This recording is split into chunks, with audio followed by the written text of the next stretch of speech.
Oh, I see how that works. Hey, y'all. I'm on the Dr. Hockey podcast with... Oh, so you are live on your... I'm on live on my... yeah, perfect. yeah. Good. The reason it's not doing that is because we're not live see, together. That's perfect. Yeah. All right, let's do it then. Y'all will get a sneak peek of the podcast before it's live. I'll end it when my battery gets a quarter of the way dead. If you want to plug it in, I can give you a plug. Oh, I'd love that. Yeah, Thank you. Let's do that so you don't have to juice out. You mean the one that's there in front of your computer? Yeah, but I need a plug, right? I guess you can plug it into my computer. I'm just not... Just don't download everything. I will. It's just pictures of my dogs, my food, and my recovering breasts. That's good. I think we've seen those things. Yeah, here. Yeah, exactly. Oh, you got one there?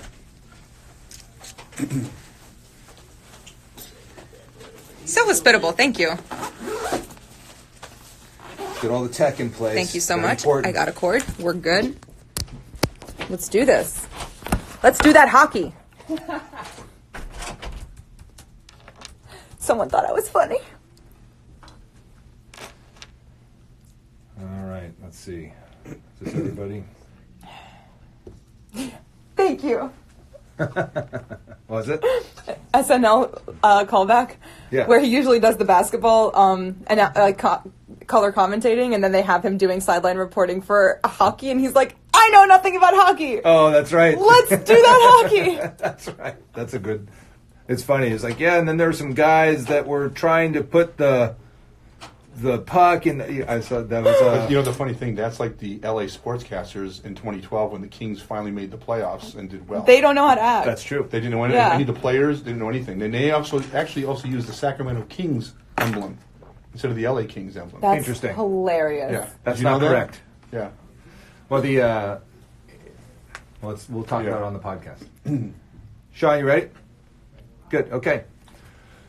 Welcome to the Dr. Hockey Podcast. This is a big day. I am very excited to have with me, of course, my one and only faithful co-host, Jason Berkeley, who is post-op day now number 9. Number 9. And he is healing well, still alive, has not expired from the surgery that we did. No. And my path report was normal except for just some inflammation. So I'm feeling good about this. That's right. Well, I'm happy to have you here. And I'm on vacation right now. It's a staycation, technically. Well, we want to hear all about the staycation. Oh, yeah. But I'd like to welcome our guest today. Yes. Also recovering from post-op from you. Right, post-op day 28, 9, something like that? Yeah. Mia Khalifa, Hello. who has also survived her operation, thank God. We try to do... You're 2-0. I've tried to do survival surgery at all times. Right. It's something that I strive for. He'd have to find new guests if he killed either of us. That would be... And, that's actually a lot harder than it sounds, to find new guests. Yeah. Yes. It's easier to find new patients. That's right, of course. There's a lot of people in this world. We'll make them... It's always the yellow pages, right? That's right, exactly. Oh my God. The yellow pages, wow. Has anybody brought the yellow pages in like 14 years? I think for the environment, they got rid of them. Now they're just we online. actually still got them when we had a home line.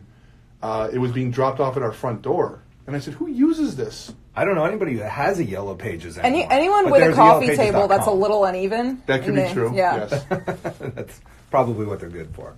Well, it's playoff time, and I know that Jason has definite opinions. I am sure Mia Khalifa has definite opinions on what's going to happen with the playoffs and why things are the way they are. I don't have definite opinions about this. And I'm Really? I want to go into that in a little bit, not just yet, but we will, about the Maple Leafs. And actually... Well, yeah, I mean... There's I'd an love to issue talk there. about it. Yeah, there's an issue there we'll get into. And also there's an issue with a couple other playoff teams, including Winnipeg. I mean, there's a few other teams that are kind of... Well, Winnipeg just clinched, is that correct? Yeah, they were the first to clinch. They clinched. Tampa Bay clinched. First in the West. Yeah. Yeah, Yeah, because- first in the West. But here's the thing. Winnipeg, since the All-Star break, has basically played about 500 hockey. Yes. They have not been lights out like you'd expect.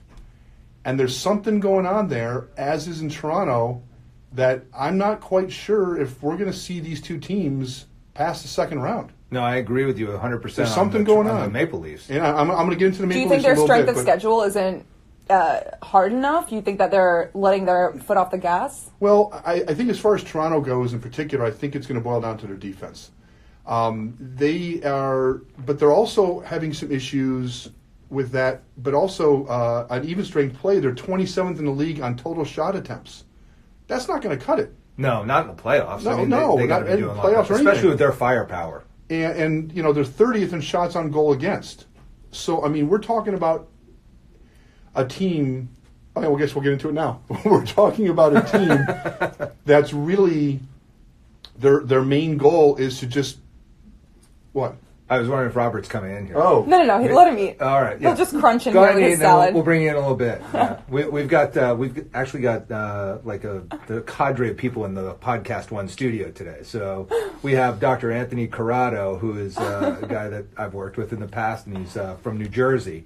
He's going to talk to us about the Devils, who are not going to be in the playoffs at all. I mean, they're not only are they not going to be in the playoffs, but I think they're going to be excused from the NHL. Yeah, they're There could getting be a bumped down to demotion AHL. To the AHL Yeah. at the way that things have gone for them, and we'll actually get Christy Flannery to weigh in with Corrado on that. But and also Robert Sandberg, the Swedish chef. Yes. Who I mean, Not the Muppet. No, Right. not the Muppet, but Boinga, boinga, boinga. No, that was the I remember true that. Swedish chef from the south of Sweden, from Gothenburg, which is where my hand surgeon, Carl Goran Haggard, who taught me hand surgery, was from. And so I have a place for Gothenburg in my heart. I'm just like I said. What was it like doing it with your feet before he taught you that? It was hard, but you know, Dad joke. that was a dad joke. Actually, that's what my son would say. You know, Bo would be like, "Am I going to tell dad jokes when I'm a dad?" I was like, "You definitely are, Bo. It happens. It happens to all of us, and you can't help it." But- Dad but jokes just- are the best. But here's the They thing, are. though. Mia's with a chef. I mean, how great is that to It's have a great. chef? Dude, It's also great sick. to have a friend who's a surgeon who can suck that fat out of you after the chef does the damage. I would rather It's have the double chef, combo. But, wake up in the morning, what would you like? You want some cereal, whatever? No. We have, crepes with Oh my this God. and that. Come No, on, it's the this difference. foie gras egg emulsion with brioche that he made me once. Jesus Christ! I think that breakfast alone was about 4,000 calories, and I regret not None a of single it. bite. Oh yeah, no, it's delicious. It was amazing. Ace actually started taking cooking lessons at OSHA, the Orange County School Is of your the son Arts. like a 30-year-old guy at this point? I mean, it's He unbelievable. loves food. That's great. And so he wants to We've learn got to to get cook. him in the kitchen with That's Robert. great. Totally, but he loves cooking. He's like, "Oh, I can make this," and I'm like, "Ace, have at it. We need a chef in the house because, like, I got pancakes, and after that, I'm done. Like, there's nothing else good about my cooking. I can grill a burger, maybe, but not so helpful." So Anyway, the back Maple to the Leafs. So Leafs. Maple Leafs. Again, so another stat that's interesting as well. They're 20th in scoring chances against. So you're talking about the bottom tier of three statistics that have to do with their defense. And between when Gardner and Dermott were injured, I think that the stats were relatively about the same. So it wasn't like that they came back or whatever, or since they were gone, the wheels fell off. It was like that pretty much the whole season. So what their goal is and what the Leafs are trying to do is basically just kind of pummel you with scoring and offense. Wow. Is that what you think of the Leafs? Or me. One of the- but Little A, little B. wow. What they're trying to do is they're basically just trying to pummel you into a submission and outscore you. I mean, Anderson's a really good goalie. I mean, don't get me wrong, he's a great goalie, and he can only do so much though. So I don't know that's what's right. going to happen with this team. I have some real reservations about. I mean, I'm still going to. They're my pick, and I'm still standing behind them. But I have Your some pick real for what? for the cup. I picked them. I picked them the day Oh that. my God! I wish you could have heard the Mia Khalifa I know, face the when daggers that came when out at me. listening to a podcast, it's hard to get Yes. how painful that was. But Anyway, but my point is. so no Mia, no on the Toronto Maple Leafs. Honestly, no. So as I was saying, they're going to try to score you into a submission and maybe beat you 7-4 or 7-6 or whatever it's going to be. That's I think what they're going to have to potentially go towards. I don't know what's going to happen, but I was reading an article as well. Is meant talking about basically the last time that Babcock got out of the second round. I think may have been 2012, if I'm not mistaken, maybe 2010. So it's been a while since he's really had a team that's gone beyond the first, maybe even second round at all. So I don't know. I mean, listen, Toronto has a very narrow window to try to do this. They have. It's not that narrow. They But have some good players that are going to be around for a bit. Yes, they do. They have. They're their all main, young. That's a young team. But they have do. their main core signed for 8 years. But you have to remember, this also takes time to not only cultivate these players around them, but to have a team. I mean, chemistry is everything. We're seeing this with Carolina, who's playing outstanding with not really a superstar on the team. Who's the oldest player on Toronto? Nazem Kadri? It might be. Might be. Like, that is a terrible locker room leader to have. Well, I wouldn't say. Well, I he's think the leader. I think Tavares is the leader, and obviously, but still, it's going to be one of the situations where, if you don't have a defense and someone that could stop a game, if you score 3 or 4 goals, you have a 2 or 3 goal lead on a team any given night, you should have a lockdown defense to be able to win the cup and go far to protect that lead. Well, I think that's why they brought Jake Muzzin over, and that was a welcome addition. They needed somebody like that, but I agree with you. I think that the Toronto Maple Leafs are not cup bound. I think that they are out in the first or the second round, and unfortunately, Well, by the way, you know who they're going to potentially play in the first round right now is Boston.